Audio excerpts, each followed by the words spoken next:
예수 그리스도가 이 땅에 오셔서 고난을 당한 여정의 길은 명료합니다. 예수님이 왜 고난을 당하여만 했습니까? 구속을 성취하기 위하여 예수님이 수치를 당하고 십자가에 못 박혀 돌아가셨습니다. 신이 인간이 되었다. 그리고 지구를 방문했습니다. 충격적입니다. 그런 이야기를 들어본 일이 없습니다. 게다가 신이신 예수 그리스도가 고초를 당한다. 십자가에 못 박혀 죽으시고 사흘 만에 부활하신다. 그 당시 예수님이 고난을 당하던 그 현장을 들여다보면요, 많은 사람들이 십자가를 지고서 골고다로 올라가는 예수님을 목격을 합니다. 믿어지지가 않는 겁니다. 신이 어떻게 인간이 되는 것도 믿어질 수가 없고 고난을 당한다는 것은 도저히 믿어지지가 않았습니다. 그 당시 그 주변에 있었던 사람들도 믿지 못했을 뿐만 아니라 조롱했습니다. 조소했습니다. 당신이 신이면 십자가에서 한번 내려와 봐라. 그뿐만이 아닙니다. 예수님을 지근거리에서 따라다녔던 제자들조차도 믿지를 못했습니다. 다 흩어졌습니다. 그 현장에 있었던 반응을 보면 오늘날 지금 현재 우리가 백승철이 그 예수 그리스도의 순환을 믿고 그 예수 그리스도가 나의 구세주로 믿어지는 것이 기적입니다. 직접 눈으로 확인했던 사람들도 믿지 못했는데 어떻게 이게 지금 믿어져서 오늘 예배를 드리고 있습니까?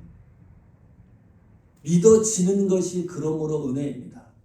믿어지려고 해도 믿어질 수가 없었고 그 당시 사람들 제자들까지도 그 현장을 떠났는데 우리는 예수 그리스도를 지금 현재 구세주로 믿고 있다는 것은 내 힘과 의지와 결심으로 믿어지는 것이 아니다. 믿어지는 자체가 하나님의 은혜입니다. 이것이 예수 그리스도의 고난의 명료성입니다. 자, 그런데 성도들도 고난을 당합니다. 이 세상 살아갈 때 개인적으로 가정으로 다 따져보면 고난의 그 여정을 한 번씩 경험하지 않는 사람이 없고 가정이 없습니다. 뭐 펄백한 것 같은데 다 오픈을 해보면 아픔이 있고 슬픔이 있습니다. 참 묘합니다. 성도들이 당하는 고난의 명료성이 뭐냐? 예수님의 고난은 아주 명쾌하다 그랬습니다. 구속을 성취하기 위한 고난이라 그랬습니다. 그럼 현재 신앙생활하고 있는 우리들의 고난의 명료성이 뭔가? 그것을 욥기서를 통해서 확인하려고 합니다. 이 고난에 대한 오해가 있습니다. 첫 번째 오해는 고난은 축복이라는 등식입니다. 고난을 통해서 축복을 받는다 라는 것을 생각을 합니다. 욥을 바라보면 전혀 근거가 없습니다. 욥은 고난을 당하기 전에 이미 모든 걸 그 당시 최고의 부자였습니다. 만약에 욥에게 하나님이 그래도 너가 고난을 당하고 나서 축복을 더 받을 것이냐 그랬으면 욥은 고난을 선택하지 않았을 겁니다. 우리도 마찬가지지요. 고난과 축복을 논했을 때에 고난을 선택하는 사람들은 거의 없습니다. 두 번째 오해입니다. 성도가 고난을 당하는 것은 죄 때문이다. 주일날 예배 안 지키고 11조 안에서 그렇다. 목사님 앞에 대들어서 그렇다. 욥기서에 등장하는 세 명의 욥의 친구들도 집중적으로 그렇게 생각을 했습니다. 욥이 하나님 앞에 무슨 범죄한 사실이 있기 때문에 고난을 받는 것이다. 오해입니다. 세 번째 고난에 대한 오해입니다. 하나님 앞에 인정을 받는 사람들은 반드시 고난을 통과해야 된다. 어떤 행위를 해야 된다.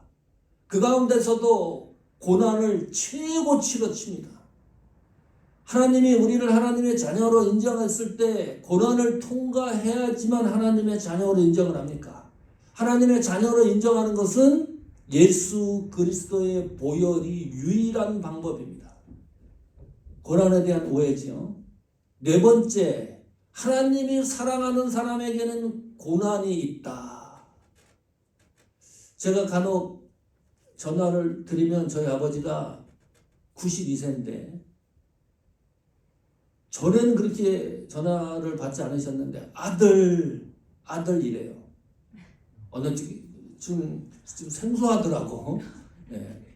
목회자로서 존중을 하지만 아버지 눈에는 제가 아직도 어린아이처럼 보입니다. 60이 넘었는데. 그래 미국에 막 어디서 물난리가 나고 뭐 눈사태가 나면 그게 캘리포니아 우리 동네에서 일어나는 줄로 착각을 하세요. 자꾸. 거기는 괜찮냐고. 괜찮다고 여기는. 내가 사는 데는 눈이 안 온다고. 92세 된 아버지가 60 넘은 아들을 봐도 애입니다. 부모가 자신들에게 고난을 선물해 주는 사람이 있나요? 없습니다.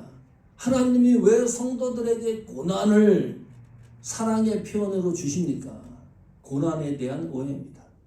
이 문제를 원인과 이유를 오늘 이 시간에 생각을 하고 결론에 이르는 길까지 해보도록 하겠습니다. 자, 첫 번째 알아야 될 것은 그러면 욥이라고 하는 사람이 어떤 인물이었을까? 욥에 대한 이력서 평가입니다. 욥기서 1장 1절입니다. 읽어보십시오. 우스 땅에 욥이라 불리는 사람이 있었는데 그 사람은 온전하고 정직하여 하나님을 경외하며 악에서 떠난 자더라. 이 네 가지 욥의 평가를 이렇게 해놨습니다. 첫 번째, 욥은 온전한 사람이었다. 순전한 사람이었다. 결이 곧은 사람이었다. 삶이 늘 하나님 앞에 진실된 삶을 살았던 인물이었다. 두 번째, 정직했다. 거짓이 없었다는 거죠. 세 번째, 하나님을 경외하는 사람이었다. 이 경외라는 단어가 하나님을 두려워했다는 뜻입니다. 대충 하나님을 섬긴 게 아니라 두려워하는 심정으로 전심을 다해서 하나님을 섬겼던 신앙인이었습니다. 네 번째, 욥은 악에서 떠난 자더라. 악을 멀리 했습니다. 의로운 사람이었습니다. 이 욥기 1장 1절에 등장하는 이 욥의 평가는 누가 내린 겁니까? 누가 이렇게 욥의 모습을 성경으로 기록해 놓은 건가요? 그 당시 사람이? 아니죠. 욥 스스로가 자기 자신을 이력서에 저렇게 기록해 놨습니까? 우리 장로님 말씀하셨듯이 하나님이 욥을 평가한 기록입니다. 그리고 우리는 하나님이 평가한 욥의 기록을 성경을 읽으면서 욥이 그 당시에 어떤 신앙의 인물이었는가를 추측할 수가 있습니다. 여기서 끝나는 게 아닙니다. 놀라운 사실은 욥기 1장 8절입니다. 똑같이 읽어보십시오. 여호와께서 사탄에게 이르시되 내가 내 종 욥을 주의하여 보았느냐. 그와 같이 온전하고 정직하여 하나님을 경외하며 악에서 떠난 자는 세상에 없느니라. 복사판입니다. 욥기 1장 1절에 하나님이 욥을 평가한 기록이 욥기 1장 8절에 카피를 떠가지고 그대로 복사를 해놨어요. 그리고 뒤에 하나 덧붙인 게 있습니다. 이와 같은 사람은 세상에 없느니라. 욥이 그 당시에 유일한 인물이었다는 거예요. 하나님이 욥의 신앙과 믿음과 행위를 보증하는 겁니다. 도장을 꽉 찍어놨어요. 욥은 온전하고 정직하고 하나님을 경외하고 악에서 떠난 자더라. 욥기 2장 3절 보십시오. 여호와께서 사탄에게 이르시되 내가 내 종 욥을 주하여 보았느냐. 또 똑같이 얘기합니다. 그와 같이 온전하고 정직하여 하나님을 경외하며 악에서 떠난 자가 세상에 없느니라. 하나님이 천지를 창조해 놓고 하나님이 신앙적인 인물을 소개했을 때 유일하게 하나님 앞에 칭찬을 받고 비교가 안 되는 인물이 있다 그러면 그 인물이 욥이에요. 왜냐하면 세상에 없는 사람입니다. 그 정도의 신앙과 믿음을 소유했던 욥입니다. 상상이 갑니까? 하나님 앞에 이렇게 칭찬 한번 받았으면 좋겠다. 우리 교회 모세보다 욥이 월등했다는 거예요. 바울보다 월등했다는 거예요. 그 어떤 신앙의 인물보다 욥과 같은 신앙이 없었다. 하나님이 보증하고 하나님이 증인을 섰던 욥입니다. 이런 욥이 고난을 당해요.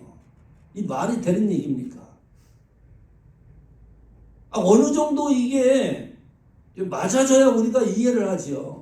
하나님이 이렇게 인정한 사람이 어떻게 고난을 당하느냐. 어떤 생각을 하냐 하면 세상에 없을 정도로 유일할 정도로 하나님이 인정했던 욥이기 때문에 이런 생각을 하는 겁니다. 욥은 고난을 당하지 않아야 되는 인물이다. 이 정도로 퍼펙트한 인물한테 무슨 왜 하나님이 고난을 주셔야 되느냐. 이런 퀘스천이 있는 겁니다. 두 번째, 그것을 점점 풀어가도록 해보겠습니다. 그러면 욥이 당한 고난의 수준을 한번 체크해 봅시다. 욥기 1장 15절입니다. 스밧 사람이 갑자기 이르러 그것을 빼앗고 칼로 종들을 죽였나이다. 나만 홀로 피하였으므로 주인께 아래로 왔나이다. 중요한 단어가 있습니다. 갑자기입니다. 예상치 못하게. 전혀 생각을 못하고 있었는데 어느 날 스밧 사람이 갑자기 욥을 공격한 거예요. 종들과 들판에서 소 나귀를 탈취해가고 종들을 몽땅 죽이고 살아남은 사람이 겨우 찾아와서 욥에게 이 사실을 알리는 겁니다. 갑자기 일어난 일입니다. 욥기 1장 16절입니다.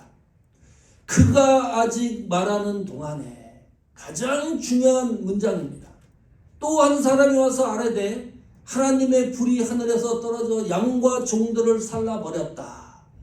그래서 나만 홀로 피해왔으므로 주인께 아래로 왔나이다.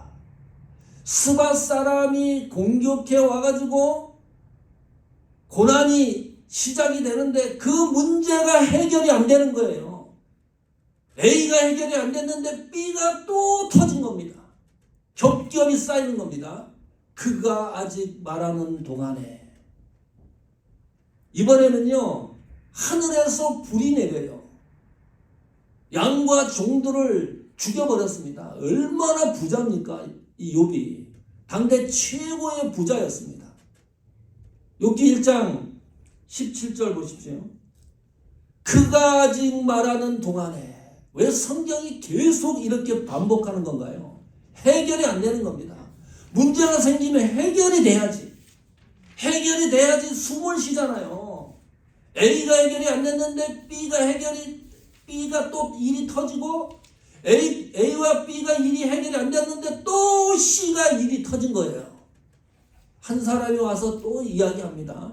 이번에는 갈대아 사람 세 무리가 떼를 지어가지고 공격했습니다. 낙타에게 달려들어 그것을 빼앗아갔습니다. 또 종들이 얼마나 많았으면 칼로 종들을 죽이고 또 홀로 남은 사람이 와가지고 욥에게 알리는 겁니다. 욥기 아직 읽었습니다. 욥기 1장 18절 보십시오. 그가 아직 말하는 동안에 계속 말하지요. 또 한 사람이 와서 아뢰되 주인의 자녀들이 그들의 맏아들의 집에서 음식을 먹으며 포도주를 마시는데 욥이 자녀가 몇 명이었습니까? 10명입니다. 딸이 셋이고 아들이 7명입니다. 맏아들 집에서 이 자녀들이 파티를 하고 있었는데 갑자기 들판에서요 태풍이 불어가지고 집을 무너뜨려요. 10명의 자녀가 몰살당합니다. 그가 아직 말하는 동안에 못 삽니다. 살 수 있습니까? 이 진행 과정을 잘 보십시오. 하나만 걸려도 사람요 지쳐가지고 쓰러집니다. 방법이 없습니다. 이제는 자녀들까지 몽땅 잃었습니다. 그가 아직 말하는 동안에 계속해서 어떻게 이렇게 고난의 파도가 덮칠 수가 있느냐. 이런 고난을 경험하고 축복을 받기를 원합니까? 솔직히 말해서 저는 이런 고난을 선택하지 않습니다. 축복을 안 받으면 안 받았지 이걸 어떻게 견뎌냅니까? 그 상처를. 하나님이 인정하는 욥입니다. 그러기 때문에 더욱 이 문제가 헷갈리는 거예요. 지난주 수요일 날 LA 가다가 차가 좀 막혔어요. 내 뒷차에 그 트럭 운전자가 얼마나 빨리 달리는지 백미러를 보니까 부닥칠 것 같아요. 그래서 워닝을 줬습니다. 이 비상등을 켜가지고 정신 좀 차리라고. 그리고 또 얼마쯤 갔는데 그 친구가 내 뒤에 또 오는 거예요. 차들이 막히니까 내 브레이크를 잡았는데 백미러를 보니까 얼마나 빨리 달리는지 피할 틈이 없어요. 갑자기 또 그러다가 충돌을 했어요. 억울한 게 뭐냐? 내가 밀려가지고 앞차를 또 박은 겁니다. 너무 이거요. 내 돈으로 그걸 물어준다 그러면 아주 갑자기 일어난 일이잖아요. 예상치 못하고. 그것 자체도 너무 기분이 나빠. 내가 앞차를 충돌할 이유가 없는데 뒷차 때문에 그렇게 됐기 때문에 지금은 그래도 웃으면서 웃음기를 띠면서 얘기할 수 있지만 우리 장로님 얘기도 제가 몇 번 했을 거예요. 그 사업 정리할 때 홈디포 같은 그런 하드웨어 가게 스토어 아닙니까? 사이즈가 보통 큰 게 아닙니다. 그 정리하는데 거기에 못 있잖아요. 뭐 실목 같은 거. 이거 장로님 어디서 공짜로 갖고 온 겁니까? 돈 주고 다 사와가지고 파는 거 아닙니까? 그 하드웨어 그 가게니까 얼마나 많겠어요. 짐이 치워도 끝이 없어요. 우리가 가서 돕는데도요 그때 밤 뭐 10시인가 뭐 끝이 없을 정도로 다 돈인데 웬만한 사람 같았으면 쓰러졌을 거예요. 목사님 나도 그 치면서 완전히 그냥 막 이 속이 막 타는데요. 가슴이 아파가지고 견디고 장로님 초면화 권사님 그 당시 왔을 때 우리 장로님이 너무 육체적으로 힘들었습니다. 지금은요 황태자십니다. 참 이상합니다. 우리가 이 세상 살면서 욕과 같은 고난은 똑같은 고난은 당하지 않더라도 갑자기 어느 날 갑자기 예상치 못하게 당하는 고난들이 얼마나 많이 있습니까? 욥은 이런 고난을 견디어야만 했습니다. 그래서 이유가 뭘까? 왜 하나님이 욥에게 고난을 준 이유가 뭘까? 성경에 확실하게 기록해 놓고 있습니다. 그래서 더욱 이해가 안 가는 겁니다. 하나님의 욥에게 고난을 준 이유는 허락한 이유는 하나님이 인정한 사람에게 왜 하나님이 고난을 주느냐? 테스트입니다. 그냥 우연히 생긴 게 아닙니다. 하나님이 알고 있어요. 사단이 어느 날 두루두루 돌아다 보니까 욥이 눈에 들어와요. 당대 최고의 부자였었고 하나님이 인정하는 사람이었습니다. 이 사단이 하나님에게 얘기를 합니다. 욥이 까닭 없이 하나님을 섬기겠느냐? 그럴 리 전혀 없다. 욥이 그렇게 섬기는 이유는 욥이 가지고 있는 소유물 때문이다. 최고의 갑부였으니까요. 그러니까 사단이 하는 얘기가 만약에 욥이 가지고 있었던 소유물을 치면, 사라지게 하면 욥은 무너질 것이다. 하나님을 버릴 것이다. 믿음에서 떠날 것이다. 그 이야기를 듣고 하나님이 허락을 합니다. 이게 말이 됩니까? 응? 하나님이 그렇게 인정하던 욥인데 사단의 요구에 하나님이 허락을 해요. 이게 말이 되냐고요. 그런데 한 가지 중요한 것이 있습니다. 사단은 성도를 하나님 허락 없이 손끝 하나도 건들 수가 없습니다. 그거 발견하지 못하면 아무 소용이 없습니다. 욥이 당하는 고난만 생각을 하게 되면 그 사실이 눈에 안 들어옵니다. 사단은 예수 믿는 성도 머리털 하나도 건들 수가 없습니다. 하나님이 예스해야 하나님이 보는 앞에서 그 정도로 하나님이 우리를 붙들고 계시다고 하는 것이 드러나는 거죠. 자, 그러면 욥이 당하는 이 고난은 누가 알고 있는 거예요? 하나님이 알고 있고 또 누가 알고 있습니까? 사단이 알고 있습니다. 욥은 알고 있습니까? 모르고 있습니까? 모릅니다. 모르면서 그 고난을 견뎌나가는 겁니다. 그래서 이런 질문을 하게 돼요. 그러면 하나님이 왜 욥에게 이런 테스트를 했을까? 우리가 상상하고 이해하지 못할 일들을 왜 욥에게 이처럼 아프게 고난을 테스트라고 하지만은 그렇게 하셨을까? 그 이유가 뭘까? 그 이유가 곧 욥기서의 주제입니다. 욥기서를 읽으면 그것이 선명해져야 됩니다. 단순히 고난에 대한 오해, 오류를 미리 말씀드렸잖아요. 거기에 포커스를 맞추다 보면은 욥기서의 주제와 떨어져도 너무 동떨어진 얘기를 하는 거예요. 욥처럼 고난을 받아야지 축복받는다 이런 얘기가 세상에 어디 있습니까? 욥이 그 얘기 들으면 뒤집어지는 겁니다. 욥이 당한 고난을 생각해 보세요. 그게 맞는 말인가? 맞는 말이 아니지. 죄 때문에 이 고난을 당한다? 욥이 어디 죄가 드러난 게 있습니까? 하나님이 고난 당하기 전에 이미 욥의 신앙을 평가하지 않았습니까? 고난 당한 후에 욥을 그렇게 평가한 겁니까?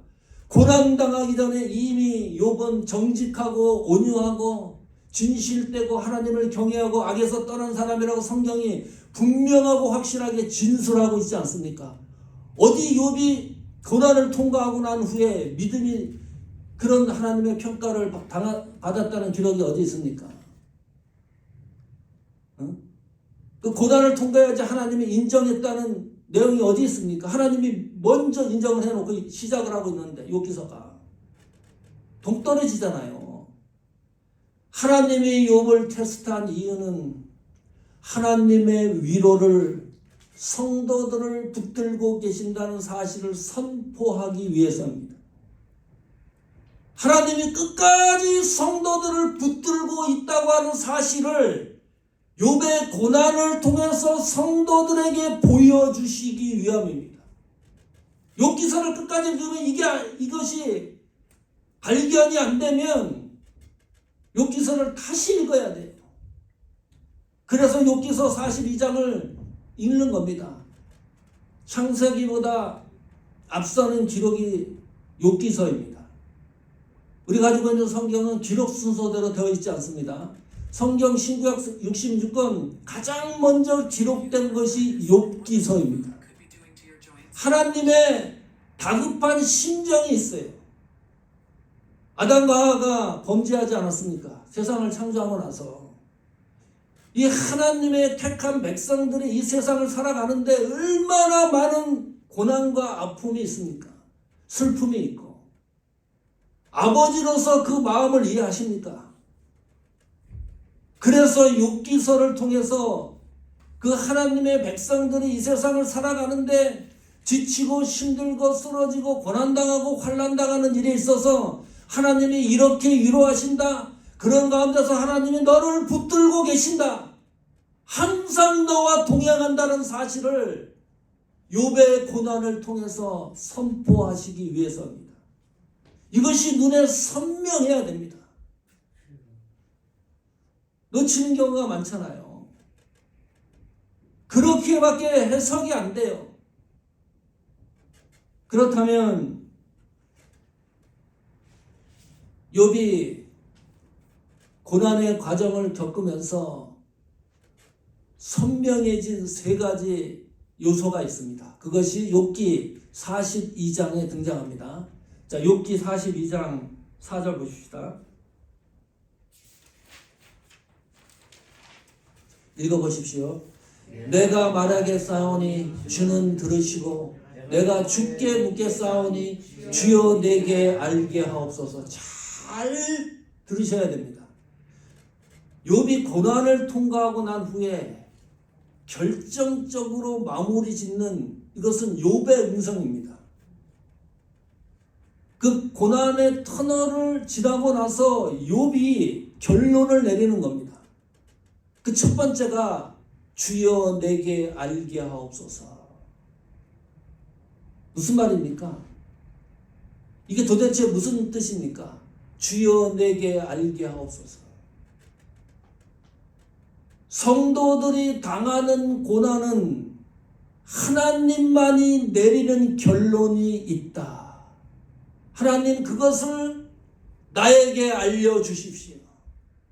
내가 당하고 힘들었고 지치고 여기까지 왔는데 하나님 그것을 통한 하나님의 결론이 무엇인지 나에게 분명하고 확실하게 알려주십시오. 그것이 욥을 향하는 은혜이기도 합니다. 이것을 놓칩니다. 주여 내게 알게 하옵소서. 하나님만이 내리는 결론이 있다. 성도를 향하는 고난과 아픔에는 이것이 선명해지지 않으면 고난이 고난으로 끝난다 그랬습니다. 고난이 고난으로 끝나면 어떤 경우가 일어나요? 자살하는 사람도 있어요. 고난을 통과하고 나서 성공했잖아요. 교회 안에서 얘기를 안 해도 사회에서 뭐라고 얘기합니까? 인간 승리라고 얘기합니다. 그 정도 수준으로 취급을 해요. 그러나 우리는 역경을 통과하고 난 후에 반드시 하나님 앞에 물어야 됩니다. 하나님이 역경과 어려움이 내게 알게 해 주십시오. 하나님의 결론이 무엇입니까? 나에게 알게 해 주십시오. 그 해답을 발견하지 못하면 고난이 고난으로 끝나는 겁니다. 절망이 절망으로 끝나는 겁니다. 신앙생활을 나갈 때 이 부분이 확실해지기를 축원합니다. 두 번째, 42장 5절입니다. 읽어보십시오. 내가 주께 대하여 귀로 듣기만 하였사오나 이제는 눈으로 주를 배옵나이다. 어떤 변화가 일어났습니까? 욥이 믿음의 변화가 일어났습니다. 그렇게 하나님이 인정해주는 욥이라고 생각을 했는데 욥이 이렇게 고백을 하는 거예요. 나는 전에는 하나님에 대하여 귀로 듣는 그 수준에 있었다. 그 수준에 있었는데 하나님은 욥을 온전하고 그 시대에 욥과 같은 사람이 없었다고 칭찬을 하는 거예요. 근데 욥은 이 과정을 지나고 나니까 그 하나님을 나는 귀로 듣기만 한 그 수준이었다. 통과하고 난 후에 나는 이제 내 눈으로 하나님을 배우는 것 같다. 욥에게 믿음의 변화가 일어난 겁니다. 엄청난 변화입니다. 하나님의 존재를 확인했습니다. 하나님이 나에게 어떻게 섭리하시는지, 하나님이 나를 어떻게 통치하시는지, 하나님이 나를 어떻게 간섭하시는지를 분명하고 확실하게 알게 됐습니다. 어려움의 길을 걸어가다가 결론에 다다르면 내가 잘 가고 있는지 못 가고 있는지 확인할 수 있는 중요한 방법 하나가 무엇입니까? 내 속에 믿음의 변화가 있느냐. 그 과정을 거치면서 하나님께 가까이 가고 있느냐.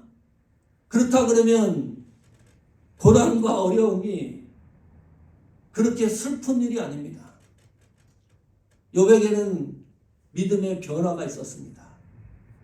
순간마다 믿음의 변화를 확인하시고 그 믿음의 변화 일어나는 것에 대해서 감격하시는 일이 충만하기를 축원합니다. 세 번째 42장 6절입니다. 읽어보십시오. 그러므로 내가 스스로 거두어드리고 티끌과 재 가운데서 회개하나이다. 하나님이 인정한 욥입니다. 자, 욥이 잘못한 게 없습니다. 무슨 잘못을 했습니까, 욥이? 무슨 범죄를 했습니까? 무슨 하나님을 대적한 일이 있습니까? 아무리 성경을 욥기서를 읽어봐도 욥이 하나님 앞에 범죄한 사실이 없는데 어찌된 일인지 욥은 그 과정을 통과하고 난 이후에 하나님 앞에 회개하나이다. 회개할 것을 찾아서 회개한 것 같아요. 욥의 회개가 뭘까? 가만히 보니까요. 쏟아부은 말 때문입니다. 욥이 고난을 당하고 나서 7일 동안은요 지켜나갑니다. 어떤 이야기를 합니까? 거기에 중심적으로 흐르는 욥의 믿음이 흔들리지 않아요. 주신 자도 하나님이시고 취하신 자도 하나님이시다. 그러므로 나는 믿음의 변함이 없다. 7일 동안은 그렇게 고백을 해요. 이 하나님이 인정한 욥이 7일 이후에 욥기 2장에 가보면요. 온갖 모든 언어를 동원을 해가지고 하나님을 향하여 화살을 돌립니다. 내가 세상에 태어나지 않았으면 좋았을 것을. 그 이야기를 부모가 가장 듣기 싫어하는 얘기입니다. 내 자식이 그렇게 얘기하면 부모 속 뒤집어지는 겁니다. 그때는 몰랐는데 지나고 나니까 그런 일들이 생각이 나는 거예요. 생각나지 않았던 문제를 일어나고 그랬을 때 내가 생각지 못했던 내용들을 하나님 앞에 입술로 회개하는 것. 그 놀라운 하나님의 은혜입니다. 우리는 그 사실들을 놓칩니다. 너무너무 놓칩니다. 말로서 하나님 앞에 죄를 지었던 사실들을. 저는 요새 깜짝 놀랍니다. 4월에 한국에 총선이 있습니다. 민주당, 국힘당 공천을 해요. 국회의원들을. 막 공천하죠. 민주당도 그렇고 국힘당도 그래요. 그 추천하고 공천했던 이 국회의원 후보자들을 취소를 시켜버립니다. 취소시키는 이유가 뭔지 압니까? 첫 번째 이유가 말입니다. 전에 그냥 막 얘기했던 것이 국민들이 그걸 알고 있다가 끄집어내서 얘기를 해요. 국힘당 어떤 이번에 출마하는 사람은요 12년 전입니다. 페이스북에 막말을 한 게 있어요. 12년 전 이야기가 끄집어 나가지고 국회의원 출마를 갖다가 국힘당에서 취소를 시켜버립니다. 도저히 안 될 것 같으니까. 그대로 나갔다가는 이 전체 국회의원 선거가 망할 것 같으니까. 12년 전 했던 이야기들도 끄집어 나가지고 출마했던 사람이 취소되는 세상이 지금 세상이에요. 말이 이렇게 무섭습니다. 우리가 하나님 앞에 이런 걸 생각을 해보면 너무나 언어로 말로 하나님 앞에 힘들게 하는 부분이 많이 있지 않느냐. 어떤 일이 일어났을 때 우리는 뭐라고 얘기합니까? 당신 때문에 그렇다. 응? 당신 때문에 그렇다. 당신이 이렇게 했기 때문에 안 되는 거다. 그 과정을 통과하고 난 후에 욥은 이렇게 얘기를 합니다. 내가 제 가운데서 회개하나이다. 내가 하나님 앞에 부족한 부분을 눈물을 흘릴 때 고난을 통과하고 난 그것이 욥의 신앙에 유익이 되는 거 아닙니까? 이런 은혜가 나타나기를 축원합니다.